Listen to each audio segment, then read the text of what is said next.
남들이 왜 하냐고 했는데 신혼여행을 무료로 비즈니스를 타고 갑니다. 우리 골찌들은 진짜 저 같은 실수 절대 하지 마세요. 여러분 영상 딱 멈추고 생각해보세요.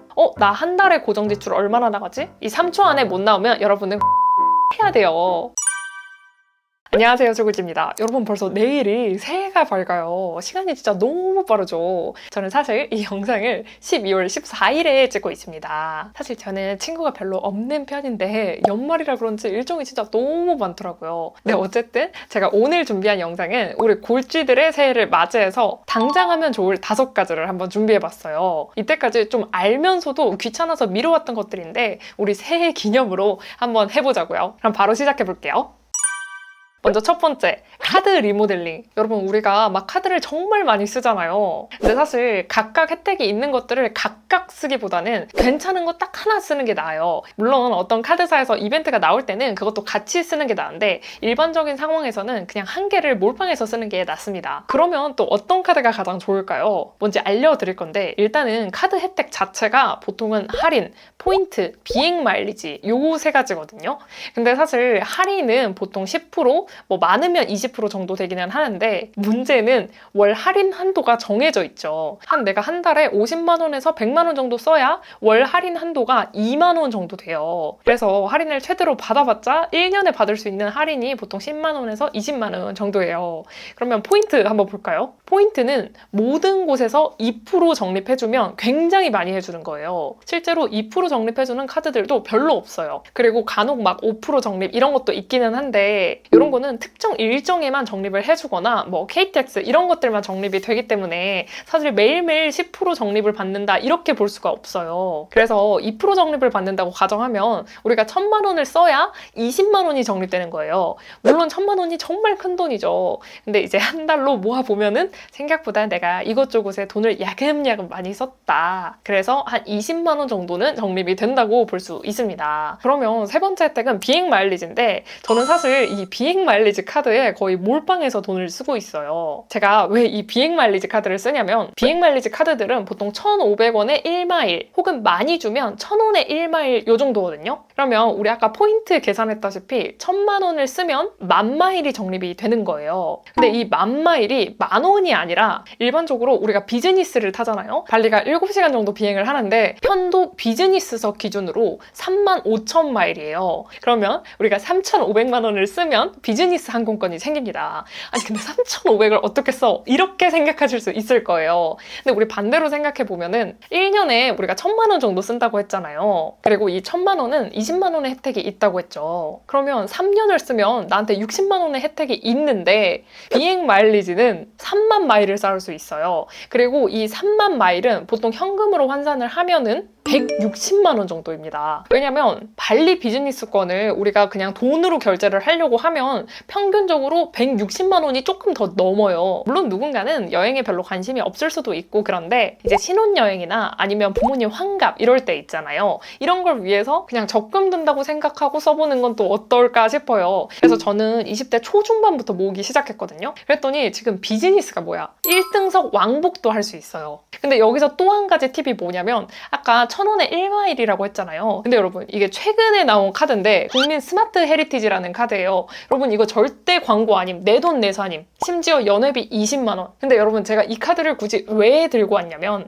우리가 보통 삼성페이에 카드를 등록해놓고 쓰잖아요. 근데 얘는 KB페이라는 앱이 있어요. 삼성페이랑 그냥 똑같아요. 근데 KB페이를 쓰면 2,000원에 1마일을 추가로 줘요. 뭘 사든. 그래서 얘는 2,000원에 3마일이 적립이 되는 겁니다. 평균적으로 마일 얼마라고 했죠? 1,000원에 1마일. 그럼 2,000원에 2마일인 거예요. 근데 얘는 2,000원에 3마일. 그럼 아까 비즈니스 하나 얻으려면 3,000만 원 써야 된다고 했는데 얘를 쓰면 2,000만 원만 쓰면 되는 겁니다. 그래서 여러분 지금부터 한번 모아보시면 어떨까 싶습니다. 저는 이렇게 했더니 초반에는 좀 귀찮았는데 남들이 왜 하냐고 했는데 신혼여행을 무료로 비즈니스를 타고 갑니다. 그것도 남자친구랑 둘 다.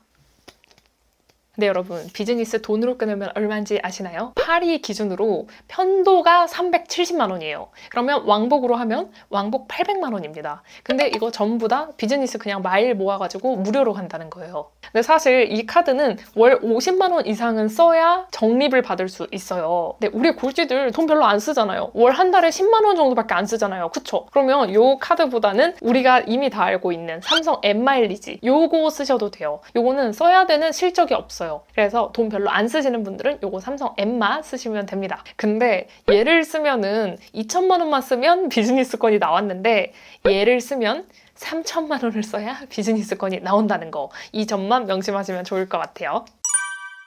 네, 그럼 두 번째 팁은요. 알뜰통신사 이동하기입니다. 아마 이 얘기하면 우리 골찌들 절반은 이미 알뜰통신사를 쓰고 있을 거고 절반은 제가 아직 대형 3사를 쓰고 있는데 통신 약정이 안 끝나서 이걸 옮길 수가 없어요. 이렇게 얘기할 거예요. 근데 여러분, 제가 저번에 고정지출 정리하기 영상에서 저도 폰 약정이 1년이나 남아 있었어요. 그래서 1년 뒤에 바꿀 생각을 가지고 있었거든요. 근데 이제 통신사에 마이페이지 들어가서 지금 만약에 해지를 하게 되면 위약금이 얼마인지 한번 봤거든요. 그랬더니 15만 원 정도인 거예요, 위약금이. 물론 15만 원 크죠? 근데 알뜰통신사를 쓰면요, 한 달에 폰 요금이 15,000원 정도입니다. 데이터 무제한 요금제로. 근데 제가 평소에 폰 요금이 9만 원에서 10만 원 정도 나왔거든요. 그러면 이 알뜰통신사를 2달만 써도 이 위약금 비용을 상쇄시킬 수 있는 거예요. 그래서 여러분, 너무 약정이 남았다고 기다리지 마시고 이 알뜰폰 쓰는 게 훨씬 경제적이거든요, 위약금을 내더라도. 그래서 이거 한번 잘 계산해 보시고 알뜰폰으로 이동하시면 좋겠습니다. 그래서 이건 어떻게 이동하냐면 네이버에 모요라고 검색하시면 모두의 요금제 사이트가 나와요. 그래서 모요에 들어가면 여러분들이 쓰고 싶은 요금제를 고를 수 있는데 저는 인터넷을 좀 많이 쓰다 보니까 71기가를 골랐거든요. 그래서 제가 신청할 때는 11,000원 정도였어요. 근데 지금은 또 15,000원 정도더라고요. 그래서 이런 식으로 매일매일 프로모션이 바뀌니까 적당한 시기에 한번 바꿔보시면 좋을 것 같습니다. 이게 귀찮아서 그렇지 한번 바꾸면 진짜 좋거든요. 근데 한 가지, 여러분들이 이거 바꿀 때 절대적으로 명심하셔야 되는 게 뭐냐면 알뜰통신사는 유심을 사거든요.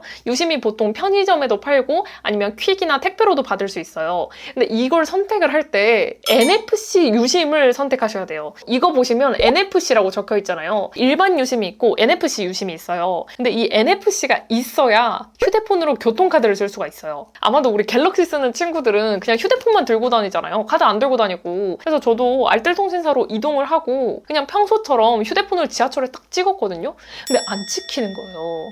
그래서 그제서야 보니까 제가 산 유심이 NFC 유심이 아니라 일반 유심을 골랐던 거예요. 그러니까 저는 그냥 바빠가지고 아무 생각 없이 그냥 다음만 눌렀는데 거기 유심 선택이 아마 있었나 봐요. 그래서 저는 NFC를 해야 되는데 일반 유심을 사가지고 진짜 아침에 완전 낭패를 봤습니다. 우리 골찌들은 진짜 저 같은 실수 절대 하지 마세요. 여러분, 아까 말했던 1번 카드 리모델링도 진짜 중요한데 우리 2번 이 알뜰통신사를 안 쓰시는 분들은 재테커로서 아직 자격이 없어요. 빨리 반성하고 저처럼 넘어오세요. 저 진짜 반성 많이 했습니다.